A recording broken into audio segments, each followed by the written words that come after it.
Beijing, July 31, 1963. In a stifling conference room at the Great Hall of the People, Soviet delegate Mikhail Suslov watches Chinese Premier Zhou Enlai's face harden into a mask of controlled fury. The air conditioning has failed, or perhaps been deliberately shut off, and the temperature mirrors the rising heat of ideological combat. Through the windows, Tiananmen Square shimmers in the summer haze, but inside this room, the Cold War itself is fracturing.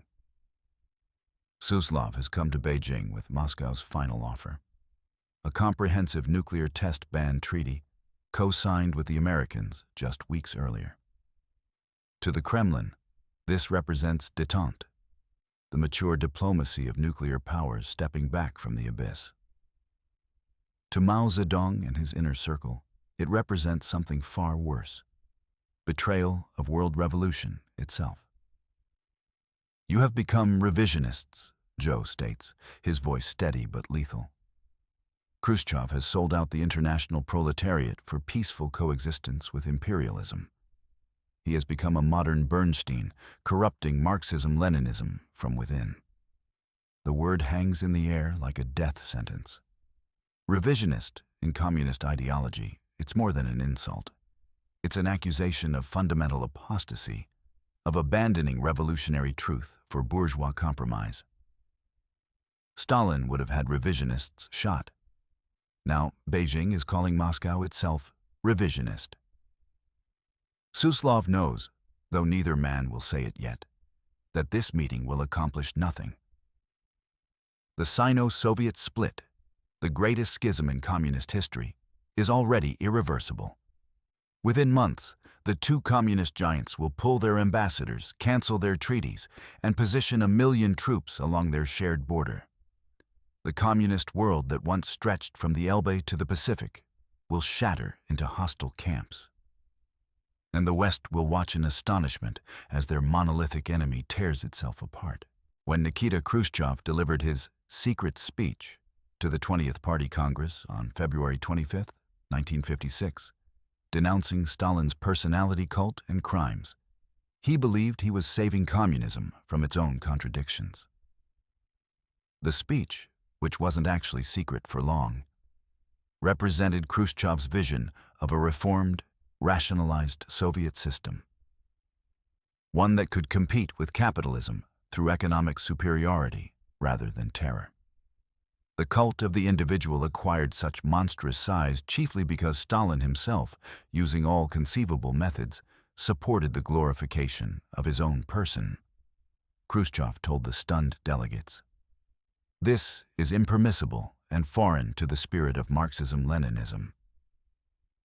In Moscow, this de-Stalinization seemed like enlightened reform. In Beijing, it seemed like weakness. Mao Zedong's initial reaction was complex. He had his own reasons to dislike Stalin's memory. The Soviet dictator had doubted Mao's revolutionary credentials, backed his rivals in the Chinese Communist Party, and treated China as a junior partner. But Mao understood something Khrushchev apparently didn't. Attacking Stalin was attacking the legitimacy of revolutionary dictatorship itself. "When you denounce Stalin," Mao warned in private conversations in 1956, "you provide ammunition to our enemies. You suggest that revolutionary violence was a mistake, that the dictatorship of the proletariat was excessive." This wasn't just theoretical concern. Mao's own revolution had killed millions in land reform, suppression of counter-revolutionaries, and the ongoing transformation of Chinese society. Initially, the relationship appeared salvageable. The Soviet Union was China's primary military and economic benefactor. Between 1950 and 1960, Moscow provided over $2 billion in aid, sent thousands of technical advisors, shared nuclear weapons technology, and trained Chinese scientists and engineers. The 1950 Sino-Soviet Treaty of Friendship, Alliance, and Mutual Assistance promised 30 years of cooperation. But beneath the surface, fundamental disagreements festered. Khrushchev's doctrine of peaceful coexistence with the West, announced at the 20th Party Congress, struck Mao as ideological surrender. How could communism peacefully coexist with imperialism? Wasn't the whole point of Marxism-Leninism that the two systems were locked in irreconcilable contradiction? The imperialists will never lay down their butcher knives, Mao insisted. They will never become Buddhas. There is no middle way between revolution and counter-revolution. Khrushchev, for his part, viewed Mao as a dangerous romantic, living in a pre-nuclear age. Any fool can start a nuclear war, Khrushchev said after meeting Mao in 1958. He doesn't seem to understand that nuclear weapons have changed everything. We're not talking about rifles and grenades anymore. Both leaders believed they represented the authentic Marxist-Leninist tradition. Both were certain the other had betrayed it. And both commanded resources: nuclear arsenals, massive armies, international communist movements that made their disagreement dangerous not just to each other, but to the entire world. The roots of the Sino-Soviet Split stretched back to the earliest days of the Chinese Communist Party. In the 1920s, Stalin had backed the Chinese nationalists over the communists, resulting in the catastrophic Shanghai Massacre of 1927, when Chiang Kai-shek turned on his communist allies. Mao never forgot that Moscow's strategic judgment had nearly destroyed Chinese communism at birth. During the Chinese Civil War, Stalin again hedged his bets, maintaining diplomatic relations with Chiang's nationalists even as Mao's forces swept toward victory. When Mao traveled to Moscow in December 1949, his first trip outside China, to negotiate the Sino-Soviet Treaty, Stalin kept him waiting for weeks, a deliberate humiliation. The final treaty, signed in February 1950, was less generous than Mao had hoped. But in the 1950s, necessity created partnership. China needed Soviet technology to industrialize. The USSR needed China as proof that communism could spread beyond Soviet control and as a massive ally against American containment in Asia.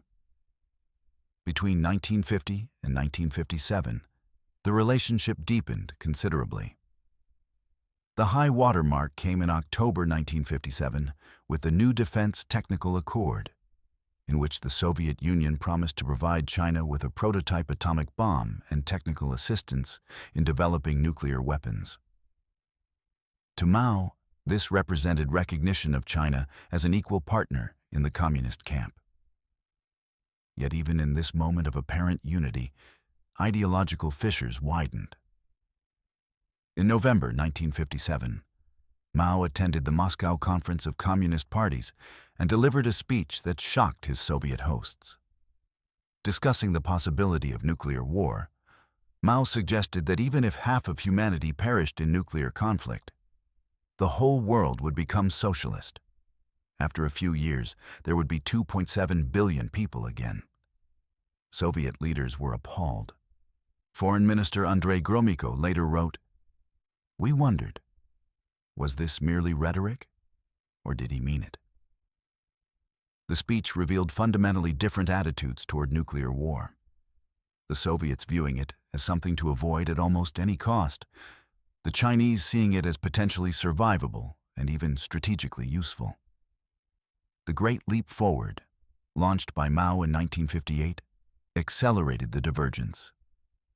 Mao's chaotic attempt to overtake British steel production in 15 years through backyard furnaces and agricultural communes represented exactly the kind of revolutionary romanticism Khrushchev deplored. When Soviet advisors criticized the program, Mao saw interference. When the program produced catastrophic famine, Mao blamed saboteurs rather than his own policies. Then came the Taiwan Strait Crisis of 1958. In August, Mao ordered the bombardment of Quemoy and Matsu, nationalist-held islands just off the Chinese coast. The United States responded by deploying naval forces and making implicit nuclear threats. Mao expected full Soviet backing. Khrushchev, terrified of being dragged into nuclear war over islands he considered insignificant. offered only lukewarm support. "Why should we get involved in your squabble with Chiang Kai-shek?" Khrushchev demanded during heated discussions. For Mao, this was betrayal, Moscow putting its own security above revolutionary solidarity. The final blow came in June 1959, when Khrushchev unilaterally canceled the nuclear sharing agreement. The Soviet letter, delivered to Beijing on June 20th, stated that providing China with nuclear weapons would not correspond to the interests of the socialist camp. The Soviets had decided that an independent Chinese nuclear capability was more dangerous than useful. Mao was furious. "Khrushchev doesn't want China to have the bomb," he told the Politburo. "He wants to keep us dependent, to control us like Stalin controlled Eastern Europe. We will build the bomb ourselves." And they did. China's first nuclear test came in October 1964, 2 years after the split became irreparable. The transformation from alliance to schism accelerated between 1960 and 1963, marked by 3 devastating confrontations that made reconciliation impossible. The Bucharest ambush, June 1960. The first open break came at a Communist Party Congress in Bucharest, Romania. Chinese Premier Peng Zhen arrived expecting routine proceedings. Instead, Khrushchev had orchestrated an ambush. On June 21st, before hundreds of delegates from communist parties worldwide, Khrushchev launched a blistering attack on Chinese positions, without naming China directly, but making his target obvious. "Some comrades don't understand that nuclear war would mean the end of civilization," he declared. "They repeat old formulas from the era of rifles and machine guns. This is dangerous dogmatism." The Soviet delegation had prepared a letter denouncing Chinese positions, which they distributed to every delegation, except the Chinese. The document accused China of left adventurism, of undermining Soviet peace initiatives, of Trotskyist deviations. Reading it, Peng felt the blood drain from his face. This wasn't comradely criticism, this was excommunication. Peng Zhen responded with a speech of his own. The accusation of dogmatism is actually directed at Marxism-Leninism itself. Some comrades have forgotten that imperialism is the enemy, not other communists. Some comrades care more about appeasing the Americans than supporting revolutionary movements. The battle was joined. Within days, the Soviet Union recalled all 1,390 technical advisors from China, taking their blueprints with them and leaving hundreds of industrial projects incomplete. Chinese factories fell silent. Half-built power plants stood abandoned. Soviet engineers destroyed documents and sabotaged equipment they couldn't take. They left like thieves in the night, Chinese Foreign Minister Chen Yi said bitterly. In some cases, they literally tore up blueprints and threw them in the trash rather than leave them for us. The border clash. October 1962. While the world watched the Cuban Missile Crisis play out in the Caribbean, another confrontation erupted along the Sino-Indian border in the Himalayas. On October 20th, Chinese forces launched a coordinated offensive against Indian positions, advancing rapidly through disputed territories in Aksai Chin and the Northeast Frontier Agency. Mao had multiple motives for the attack: border disputes, Indian support for Tibetan refugees, Nehru's forward policy in disputed areas. But the timing was deliberate. While Khrushchev was locked in nuclear confrontation with Kennedy, China would demonstrate its independence. The Soviet response enraged Beijing. Instead of supporting China against India, a bourgeois state, Moscow maintained strict neutrality and even increased military aid to Delhi. From the Chinese perspective, this was the ultimate betrayal: the Soviet Union siding with a capitalist state against a fellow communist power.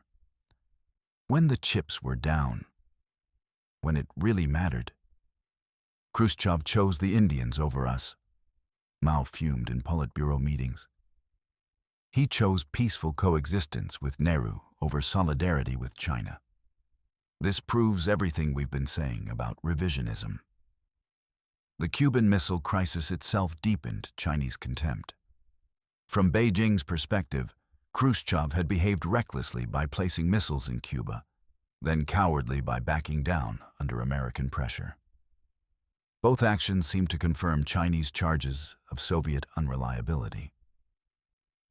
Khrushchev is an adventurist and a capitulationist, Mao declared. First, he takes dangerous actions without consulting us. Then he surrenders without firing a shot. This is not how a revolutionary power behaves. The ideological lynching, July 1963. The final, irrevocable break came during bilateral talks in Moscow in July 1963. The Chinese delegation, led by Party Secretary Deng Xiaoping, arrived expecting serious negotiations. Instead, they walked into a prepared denunciation. The Soviet Union had spent months preparing what amounted to an ideological indictment. They compiled a 30,000-word letter cataloging Chinese errors: adventurism, dogmatism, factionalism, personality cult, Mao's, nationalism disguised as internationalism. The document accused China of splitting the international communist movement, of providing ammunition to imperialist enemies, of Trotskyist deviations. The Chinese responded with their own Philippic, a proposal concerning the general line of the international communist movement. Published on June 14th, it didn't name Khrushchev, but described him precisely: a leader who fears imperialism while bullying revolutionary movements, who pursues the road of revisionism. In Moscow, the talks degenerated into shouting matches. Soviet ideologist Mikhail Suslov and Chinese representative Kang Sheng traded insults that would have been unthinkable 5 years earlier. "You have become new Mensheviks," Kang shouted during one session. "You have abandoned class struggle for class collaboration. You have replaced proletarian internationalism with great power chauvinism. You are Trotskyists," Suslov fired back. "You want to export revolution at the point of a bayonet. You would rather see the world burn than compromise. You put nationalist ambitions above socialist principles."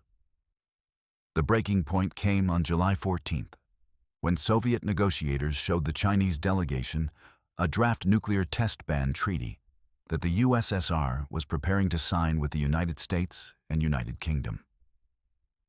To Beijing, this was the smoking gun, proof that Moscow valued détente with imperialists over solidarity with revolutionaries. Deng Xiaoping stood up, gathered his papers, and delivered a statement that ended any possibility of reconciliation.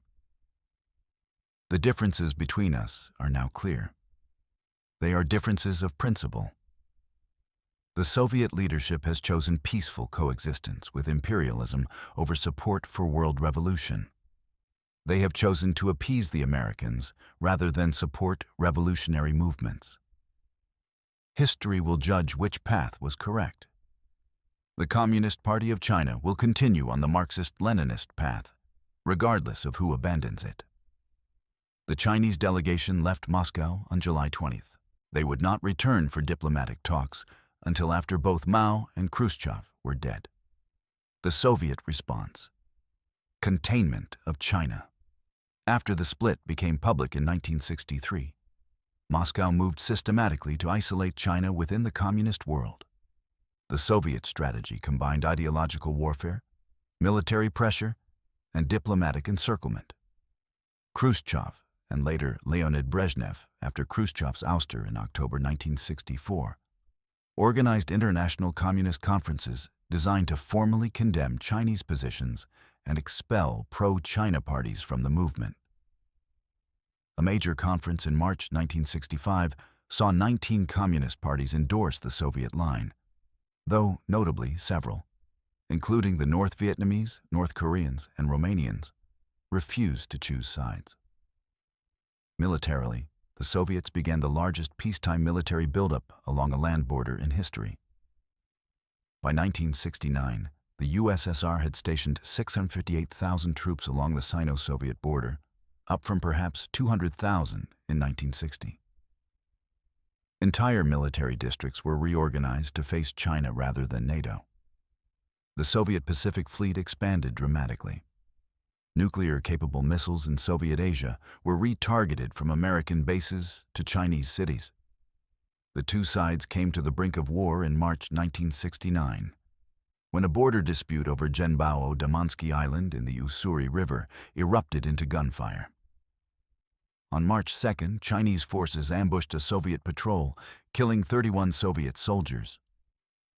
The Soviets responded with overwhelming force on March 15th, using tanks, artillery, and BM-21 rocket launchers to devastate Chinese positions. For weeks, both sides mobilized for potential war. Soviet diplomats floated the possibility of surgical nuclear strikes against Chinese nuclear facilities, an option they discussed with American counterparts, who were horrified.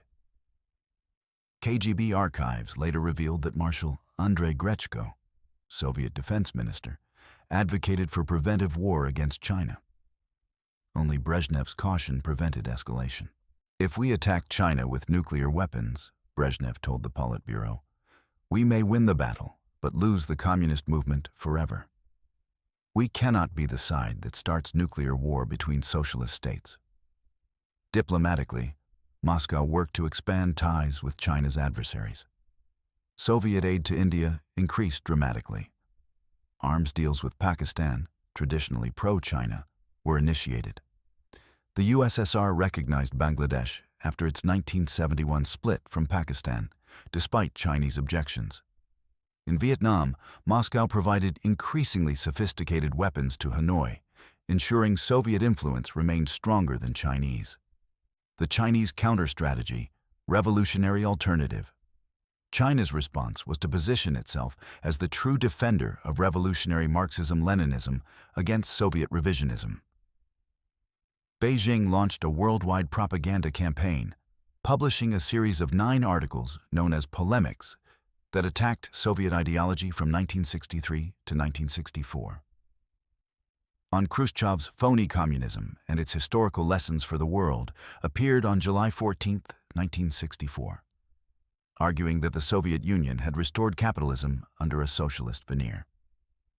"The leaders of the CPSU have completely betrayed Marxism-Leninism," it declared. "They are the biggest revisionists of our time." China worked to build an alternative communist international. Pro-China splinter parties formed in India, Burma, Thailand, Indonesia, the Philippines, and Peru, often breaking violently from established pro-Soviet parties. In some countries, like Indonesia, the split became literally murderous, contributing to the anti-communist massacres of 1965 to 66 that killed hundreds of thousands. Beijing became the primary backer of the most radical liberation movements, those the Soviets considered too risky or extreme. China supported the Naxalites in India, the Shining Path in Peru, the Khmer Rouge in Cambodia, revolutionary movements in Africa that Moscow shunned. This wasn't just about ideology. It was about demonstrating that China, not the Soviet Union, was the true friend of world revolution. The Cultural Revolution, launched by Mao in 1966, intensified Chinese radicalism. Red Guards attacked the Soviet embassy in Beijing in 1967, holding diplomats siege for weeks. Chinese propaganda reached fever pitch, with posters showing Khrushchev and Brezhnev as running dogs of American imperialism. The Soviet Union has become a social imperialist power. Chinese editorials declared, "Socialist in words, imperialist in deeds.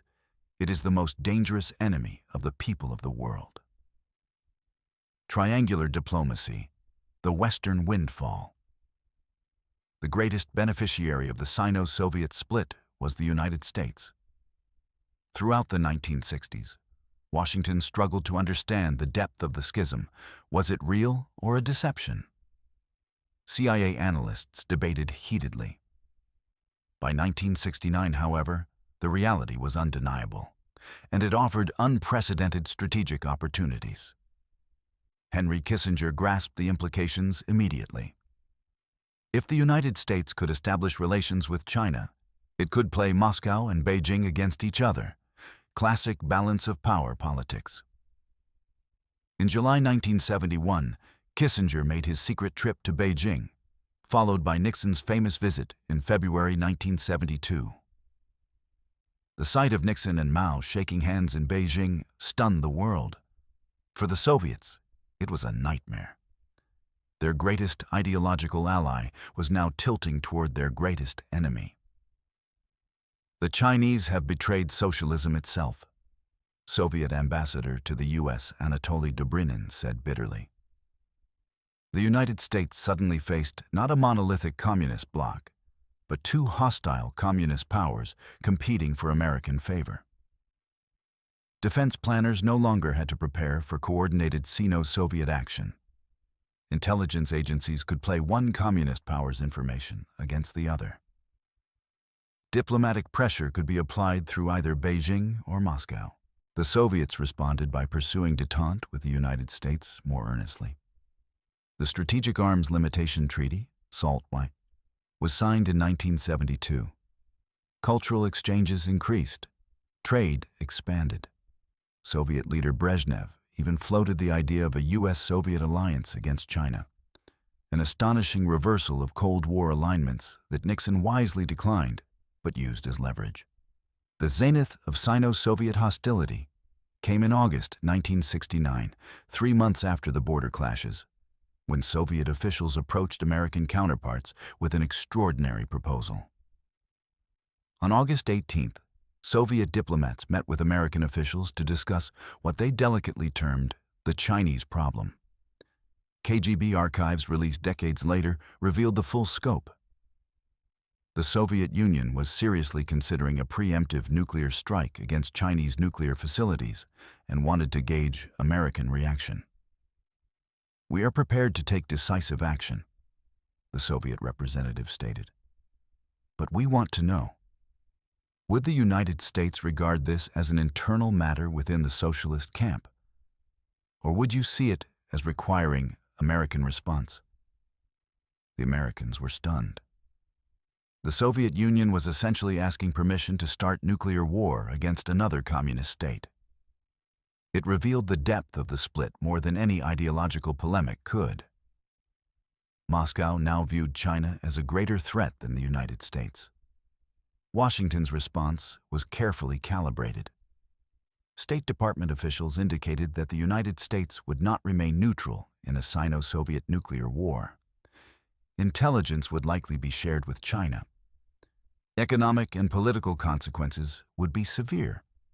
Most importantly, a Soviet nuclear first strike would fundamentally alter American perceptions of Soviet intentions globally. The Soviets backed down. But the crisis had demonstrated that the world had moved from bipolar to tripolar, and that the three poles were no longer aligned as anyone had predicted in 1950. By the mid-1970s, the strategic implications were clear. The Soviet Union faced potential two-front war, NATO in the west, China in the east. The Chinese faced hostile Soviet forces along their entire northern border. And the United States faced communist powers that spent more resources confronting each other than confronting capitalism. Military statistics illustrated the transformation. By 1976, the Soviet Union deployed 46 divisions along the Chinese border, roughly 1/4 of Soviet ground forces. China maintained 1.2 million troops in northern military districts facing the USSR. The border between the two communist giants was the most militarized frontier on Earth. "We have to defend against a massive Soviet invasion," Chinese Defense Minister Lin Biao stated in 1969, before his mysterious death in 1971. "The main threat to China is no longer American imperialism. It is Soviet social imperialism." In Vietnam, the split produced tragic ironies. Both Moscow and Beijing supported North Vietnam, but competed for influence. After reunification in 1975, Vietnam aligned closely with the Soviet Union, leading to Chinese punishment via the brief but brutal Sino-Vietnamese War of 1979. Communist states were now fighting each other directly. Marx and Lenin would have been horrified. The economic costs were immense. China lost access to Soviet technology, expertise, and markets. Industrial projects collapsed. China's nuclear weapons program, forced to proceed without Soviet help, consumed resources desperately needed elsewhere. The Soviet Union lost its largest ally and had to maintain enormous military forces in the Far East that couldn't be used in Europe. Ideologically, the split destroyed the notion of communist unity. If China and the Soviet Union couldn't agree on basic Marxist-Leninist principles, how could communism claim universal truth? Every communist party worldwide had to choose sides, often splitting into pro-Soviet and pro-China factions that despised each other more than they despised capitalists. The Sino-Soviet Split fundamentally altered the Cold War's trajectory and, paradoxically, may have prevented its most catastrophic outcome. By forcing the Soviet Union to station massive military forces in Asia, China's split from Moscow significantly weakened Soviet capabilities in Europe. NATO planning in the 1970s and 1980s explicitly factored in that roughly 1/4 of Soviet military power was tied down facing China. The military balance that allowed Western Europe to avoid Soviet intimidation depended partly on Chinese hostility toward Moscow. More profoundly, the split shattered Cold War ideological certainty. If communism wasn't monolithic, if communist powers could become mortal enemies over interpretations of Marx, then perhaps the Cold War wasn't the simple good versus evil narrative either side promoted. The split encouraged détente, arms control, and the recognition that ideology alone couldn't explain state behavior. When Mikhail Gorbachev came to power in 1985, normalization with China became a priority. His visit to Beijing in May 1989, overshadowed by Tiananmen Square protests, symbolized the end of the split. But by then, the Soviet Union itself was collapsing. The ideological rigidity that prevented Sino-Soviet reconciliation for 30 years was giving way throughout the communist world. Looking back from Zhou Enlai's angry confrontation with Suslov in July 1963, the arc of the split follows a tragic pattern. Two revolutionary movements that had sacrificed millions to achieve power, that shared fundamental ideological premises, that faced common enemies. Yet they could not overcome nationalist resentments, personal animosities, and doctrinal differences. The split was stupid. Former Soviet diplomat Oleg Troyanovsky reflected decades later. We wasted 30 years treating each other as enemies when we should have been partners. We spent fortunes on weapons pointed at each other instead of building socialism. And for what? In the end, we both abandoned the ideology we'd been fighting over. The Sino-Soviet split reveals a fundamental truth about the Cold War. Ideology mattered enormously, but it couldn't overcome the basic dynamics of great power rivalry. China and the Soviet Union might both have been communist, but they were also competing powers with different interests, different strategic positions, and different visions of their role in the world. Marxism-Leninism provided vocabulary for their conflict, but didn't prevent it.